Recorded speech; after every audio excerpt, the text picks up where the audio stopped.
going to be talking about the 5 tips to buying a jet with damage history. This is a subject which has been coming up recently. A lot of people have been asking me, should I go for something with damage history? And in today's market, where the inventory is really, really low, it can be a good idea to look at some of the airplanes that have damage history, because you may be able to find a good gem amongst those aircraft. But you've got to navigate through this whole damage history thing, and that's what we're going to be talking about in today's episode. If you haven't subscribed to Visit TV and you're new to the channel, I encourage you to subscribe, have a look around. Lots of videos here. We're almost approaching episode number 500 here on BizJet TV, and you can also join the channel and become an exclusive member, which gives you access to special content here for exclusive members only. Also, comment below after this video. Give me a super thanks if you enjoyed this one. Much appreciated. And also, you can click the link below to my articles in Avbuyer Magazine. We're doing a whole series on private jet owners and how they use the private jet to build their business. So that comes out every month. You can get a copy like this if you write to them. This is also distributed for free in all the FBOs around the world. Over 300,000 people read each copy every month. So it's a very popular magazine. Lots of information in here. Also, you can also click on the link below to my articles and read them digitally. But anyway, let's get into the 5 tips. So the first thing you need to look at is you need to determine if the aircraft damage is static or dynamic. What does that mean? Static means, was the airplane stationary? So did something, maybe one of the handling agents, crash into the airplane, or did another aircraft taxi into it or damage the wing tip, things like that. That's one type of damage. And then you've got the dynamic, and also on the static damage is also things like corrosion. And corrosion can be found in a lot of the older, bigger jets, like the Global Expresses, the Challenger 604s and whatever. So you need to sort of look into the corrosion and how it was fixed and that. Next thing is the dynamic, which means when the airplane was moving. And this is where the damage has to be looked at very, very carefully. You find, for example, in a lot of the light jets, you get a lot of runway excursions, because a lot of these light jets are flown by pilot owners, and they tend to come in high sometimes, fast, end up going on to the end of the runway. When that happens, you usually get landing gear damage, wing damage, and all sorts of other things that can happen with that. And you get hard landings and whatnot. So you've got to look carefully, very, very carefully, if the damage is of dynamic nature. Now, the second thing which needs to be looked at is the quality of the repair.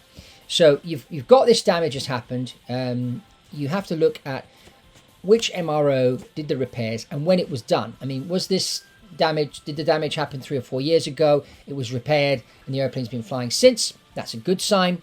Was the repair done recently? Has this MRO, maintenance repair overhaul station? That's what MRO stands for. Is it a reliable MRO? Do they do good work? So this is this will tell you and give you an idea of that. The third thing is looking at the tech log. The tech log is something that the captain fills in every flight, and if anything has been changed, maintenance-wise, or a light bulb or whatever, that gets written in the tech log. If anything happens on landing or takeoff, or any lights come on in the cockpit that need the engineer to have a look at and change something, all those things get noted in the tech log. So going through the tech log, one flight, and every flight the tech log is filled in, that's really, really important. The fourth thing is to assess, if how the buyer intends to use the aircraft. That's another thing which is important, because that's going to lead into understanding, are they going to be using or keeping this aircraft for a long time or not? Let's say the damage history happened 2 or 3 years ago. You buy the aircraft, you operate it for 3 or 4 years. So now we're 7 years after the damage happened and was repaired. Now that's not going to have much of an effect on the price of the aircraft. And of course, any aircraft with damage history is going to be valued less than one without damage history. That's just a fact. How much less, that will depend on the nature of the damage and all the different factors I've just listed. And so it really is a case-by-case basis to evaluate that. But if you're buying the aircraft and the damage history happened 6 months ago and it was just repaired, you're going to buy the airplane, just keep it a year. So you're going to be selling it just about 2 years after the damage history. Obviously, the fact that it has damage history and that happened just 2 years ago is going to have more of an effect on the value of the aircraft than if it happened 7 years ago. So understanding how the buyer is going to be using the aircraft is really, really important, because that will determine if this is a good idea or not. And as I always say, giving out general information is it's general information. I mean, if you are going to buy an aircraft, we need to get specific, and you really need somebody to represent you, and that's what I do most of the time. I represent the buyers, and I will go out there and find the right deal for you, and bring in my team to look at the damage history and analyze everything, and that's really, really important. Now, one of the things when you are buying aircraft, in particular on the smaller aircraft, you'll find that a lot of these aircraft have been owned and operated by the owners. And this is where it can become a bit of a nightmare.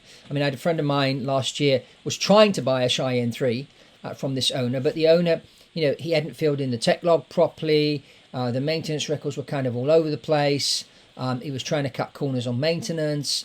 The pre-buy inspection was an absolute nightmare, and in the end, they never didn't do the deal because this owner pilot was not keeping the records properly, and things were a bit too many question marks, basically. And you find a lot of that happen when you're going to buy the smaller airplanes operated by pilot. And I'm not saying that all pilot owners do this. Some pilot owners just give the airplane to a maintenance facility. They take care of all the maintenance and whatever. They have maybe one professional pilot look after the airplane, and they do a little bit of flying themselves. But some of these people that have these aircraft, the smaller aircraft, they can't really afford them, and so they tend to cut corners. And they tend to have accidents because they cut corners on their training as well. These are the ones that usually end up having the runway excursions and things like that. So if you're going to be buying an aircraft like that, you really, really need to have to go in with a microscope in looking at the records, and that in particular, if it's got damage history, be very, very, very careful. And this is why it's important to have a good team to look into this for you, so that you do buy something that's going to work. So you buy something that's not going to break down every 5 minutes. That's really, really important. So overall, I would say buying an airplane with damage history can be a good idea.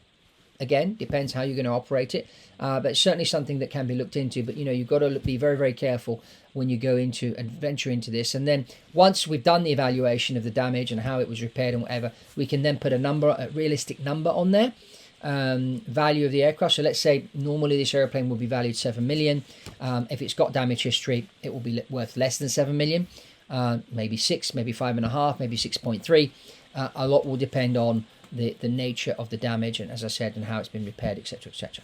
So anyway, I'd love to hear your take. If you ever bought an airplane with damage history, what's your view? Let's get the comments going. Or is there anything maybe I've missed that maybe we should have said about buying an airplane with damage history? And subscribe to Bizjet TV if you haven't done so already, and check out this other video that I did recently about this accident that happened on this Phenom 300 in Provo, Utah, that happened in January of 2023. Sad to see this happen, and you hear my take on the accident.